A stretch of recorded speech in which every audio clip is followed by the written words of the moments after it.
with a whole bunch of girls who are just gonna be like screaming at me. Alrighty, so we've started. I don't really know what I'm doing in this video.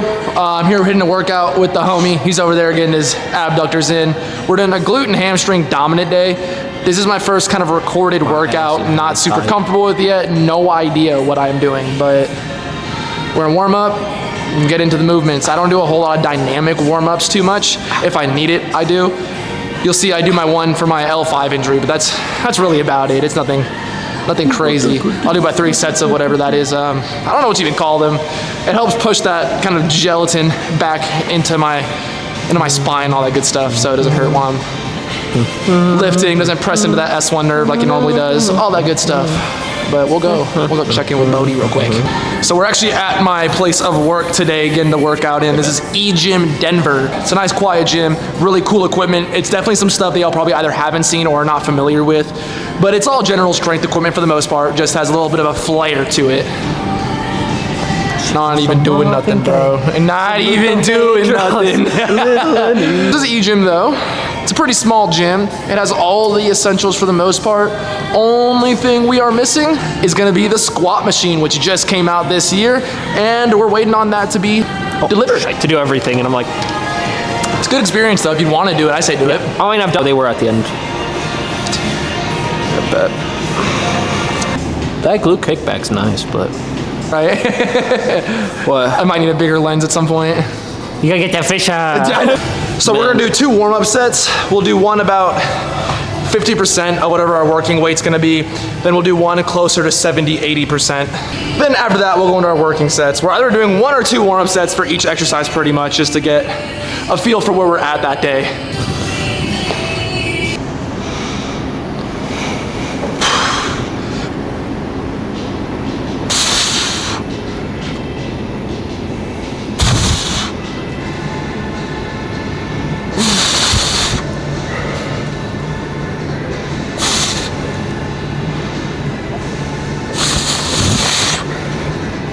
Easy. Oh, right, fuck. And so for those of y'all not familiar, I do have an L5 S1 injury. And so I do things like that in between sets just to make sure my back is feeling A-okay. I'm gonna be one mean geriatric fucker at some point. So this is how it looks when we're moving through the movement. This is what we're looking at. All right, it's time to get into the working sets. That's the fun stuff. First working set. I wonder if people who piss off of buildings get in trouble for it. Woo!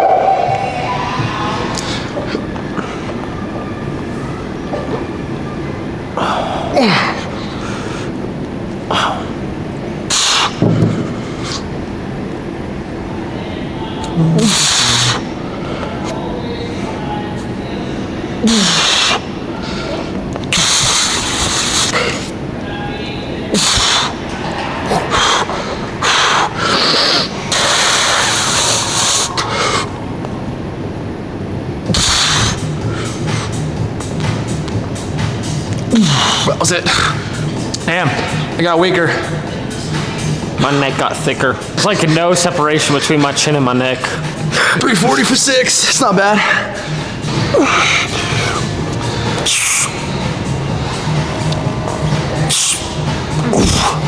Breathe, son. Nice. 7 for sure. Yeah, bet. I don't know why I didn't cut the last one, to be honest. Oh no, according to the machine, I didn't get it. You ain't get that one. Nah, for real. I mean, I would never pull one up my ass, but If you're not doing little dances during your workouts, are you really working out?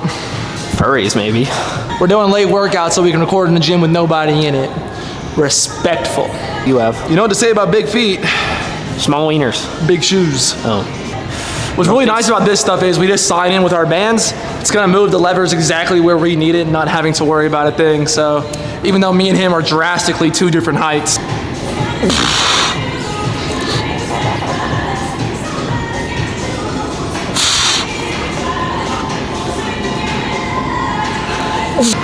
Fuck, that was terrible. Call it 5 though. 100 Jonas versus a gorilla, who wins? 100 Jonas versus gorilla every time.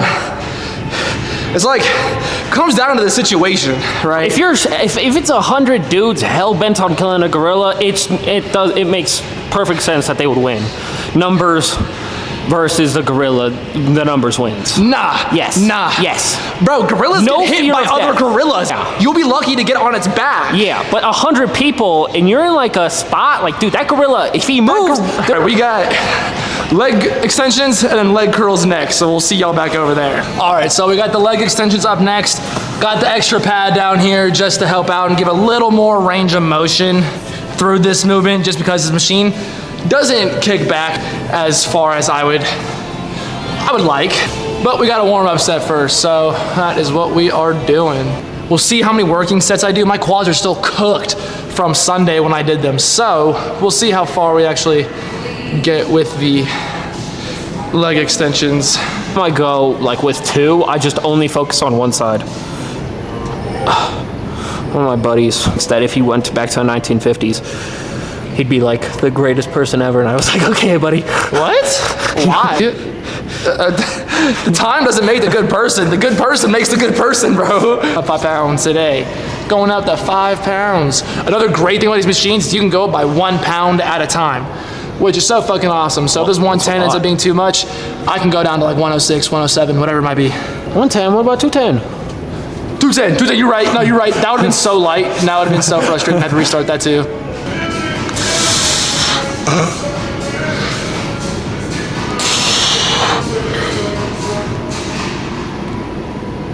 It was like this on the sinks.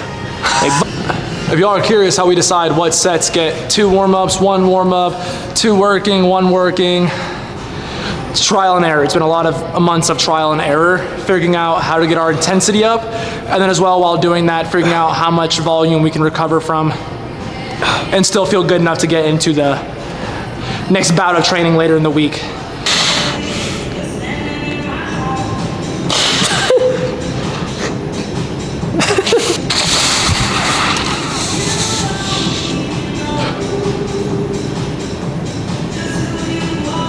It's working. I'm constantly just making content or something, or working on client programs and stuff.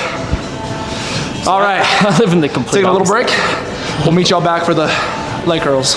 We got leg curls next, which are probably one of my least favorite exercises because I struggle to activate my hamstrings and these kind of things. All right, that's my cue. Looks like wait time is over. So on these ones for me, since I really struggle to feel my hamstrings the way I feel like I should in them, I tend to take a higher rep range. So I'm usually in the 8 to 10 rep range rather than like the 4 to 8 or 6 to 8 rep range.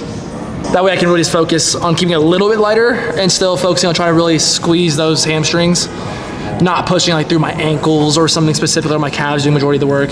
So 80 is the warm up. Don't laugh. Don't laugh at me.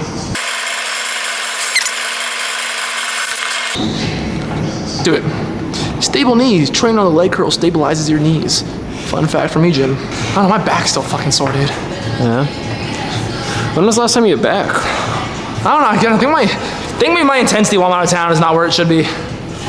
Just as far as you're not doing enough? Yeah. Like I'm like working out, but maybe I'm just going too easy on myself while out of town. Well, I mean, it's hard because sometimes, I mean, you go to different places that don't have the same, you know, standards and yeah, so I don't know. Dude, it's crazy. On my first set for 265, got 7. On the second one, I got 9. I just tried to like log in without using the band. Just tapping the screen. I'm like, damn. Like quick start. Fucking technology. 182. Okay. Do you burn easy? I burn like a motherfucker. I mean, you just gotta wear sunscreen. Yeah, I do. But I have to be really careful because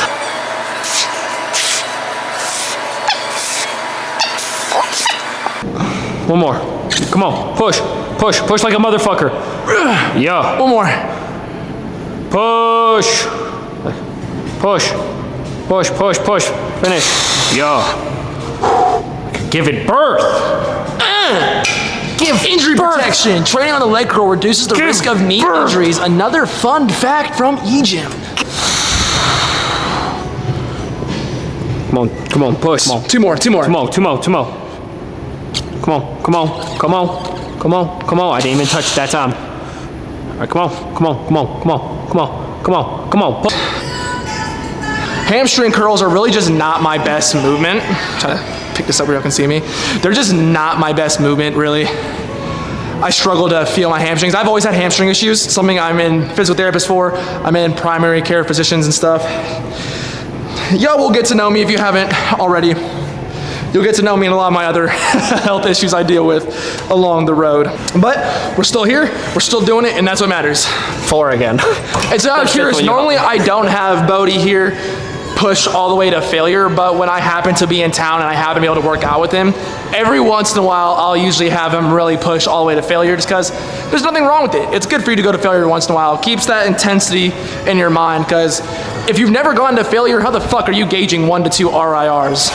It's always fucking hamstring day too. I think I did. Fuck it. It's not about the recording, it's about the workout. Hard for nobody. So I got adductor, abductor. I know he has done his abductors because we put them first. He is having some knee valgus go on during his squatting, and so we were putting those first to see if we can make some corrections with that. And we're also doing some side plank adductor holds eventually as well in there. And so that will also maybe help correct that knee valgus a little bit. Still over here.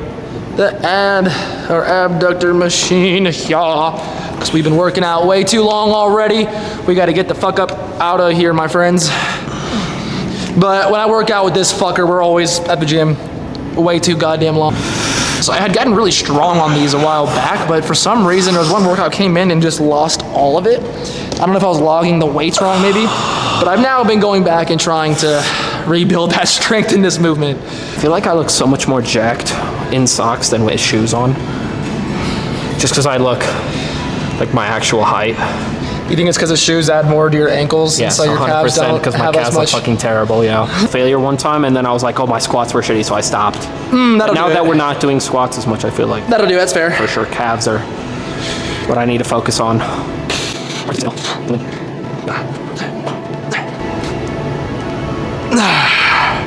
Yep. Leg extension. If y'all were curious, me and Bodie were kind of making fun of and talking about the different science that was going on a couple weeks ago or months back about the argument online with the rectus femoris and its activation in leg extensions, and whether you're better off just sitting and getting more out of it, or if you were straight and did it. And so we made the idea of the lying leg extension, which it kind of exists already. Like a lot of the home gyms kind of have a form of it where it's a full bench with a leg extension piece on it. But I want like a weight stack one, you know, or just a bench fully made for only just that, and then like have a built-in seat belt on it you can just strap yourself in with. I think that would be really cool. Oh, that's what. Now again, they kind of make those like the home gym things, but damn it, I want like an official piece of machine in the gym. Maybe not the right words, but whenever I'm doing these, it's like the groin muscle, if I just do a little bit too much, or that groin tendon gets just pulled, and I'm uncomfortable for days on end. And so, we're only doing one set of these today. I have one of these on today, then I'm trying to add a few more in there.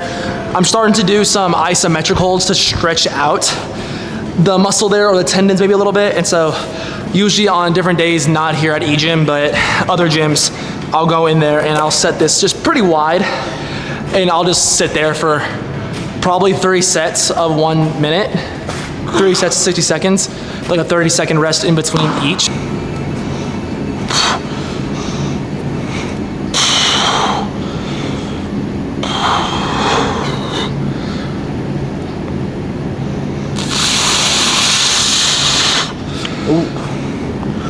Ooh, my hip. Oh, fuck. Okay, for a second. See, this is a very frustrating movement for me. So normally, with my L5 injury, I have been working on getting into some more back movements. So like back extensions, ab crunching, different things of the sort. Look at Bodie being a good guy doing his cardio, or his stretching. Stretching's important. Terrible. Someone's calling me. I've been doing some more back movements, which is like the rotary torso here, the back extension, the ab crunch machines, different things like that. Trying to build strength in those positions I've felt more scared of and weak in. but it's still playing it by ear. There's some days, like today is one of them, where my back is a little flared up. I'm not super comfortable, and so I'm not gonna go out of my way to do things that I know could irritate it more and take me out of being able to walk. The biggest thing for injuries is being able to just listen to your body and take it day by day, not beating yourself up over not getting things in that you thought you were supposed to or that you normally do, whatever it might be. But static stretching before workouts isn't super beneficial in my opinion. I prefer my clients go and do some dynamic warm-ups. And honestly, if you don't have a lot of like hip issues or anything like that, most of the dynamic warm-ups I have people do are usually 5-minute walk, and then whatever the first piece you're using, whatever the first exercises you're doing, you'll warm up on that pretty significant. But static stretching afterwards, when the muscles are already warmed up and a little bit looser, can be super beneficial. It just already allows you to get a better stretch out of it. This was just a random video I was gonna make, guys. I don't have a huge purpose for this one or how it's gonna even turn out once I'm done editing it. I haven't recorded a YouTube video in the gym ever, and so I just wanted to get my feet wet with it and see how it went. Give you all a little raw insight into my workouts and how those look with me, with the homie, all that amazing stuff. Oh my God. If y'all stuck around this long, I appreciate it. We're gonna finish up the stretches. We're gonna get to the car. We're getting home. It's kind of late. It's like 10 something out here. Bodie, say bye to the people.